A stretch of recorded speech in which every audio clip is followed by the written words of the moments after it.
Yay! Yay! Quelle belle journée pour jouer avec mon Skull Crusher! You Skull Crusher!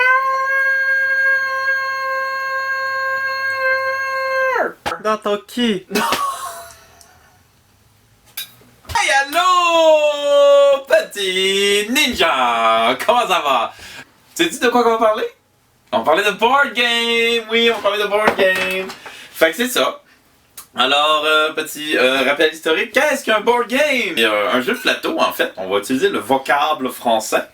Le jeu de plateau, c'est un jeu social qu'on joue à plusieurs personnes, généralement sur un support en carton et en plastique.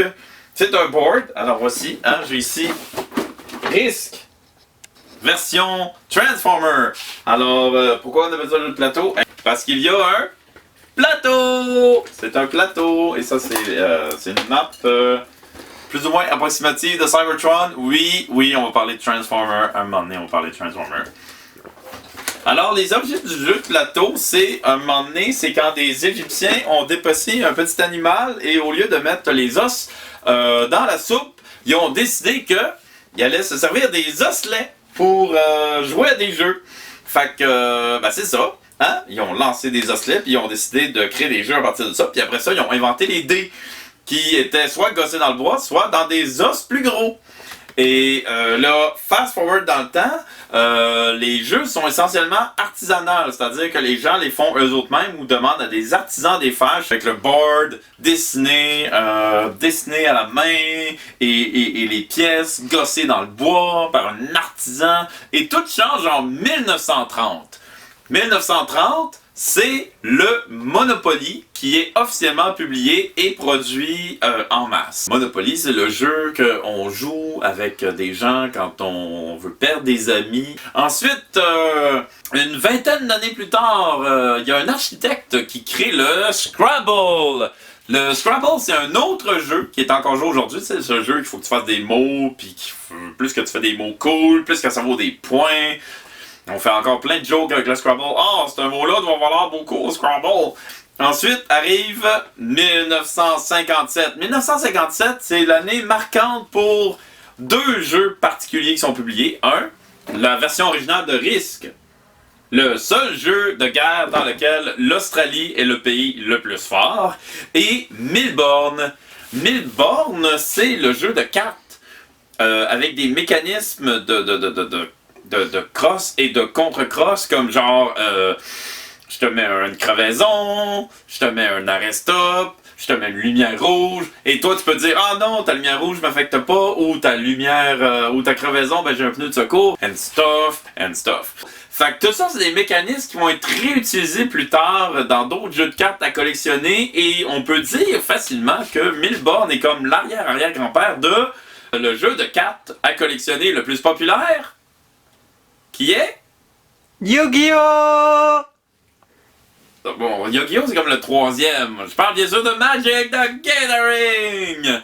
Un jour, ce serait vraiment drôle que je parle de Magic the Gathering parce que je connais absolument Sweet à Magic the Gathering.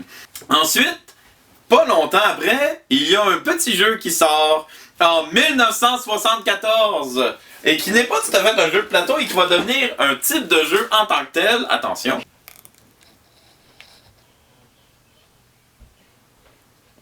Dungeon and Dragon, ça c'est Adventure Dungeon and Dragon Second Edition. Et ça va partir le jeu de rôle. Et bientôt, on va avoir un petit volet jeu de rôle. Et je vais aussi vous expliquer pourquoi j'ai Dungeon and Dragon, paradoxalement. Parce que que j'ai Dungeon and Dragon. En 1990, le jeu de plateau connaît une nouvelle explosion.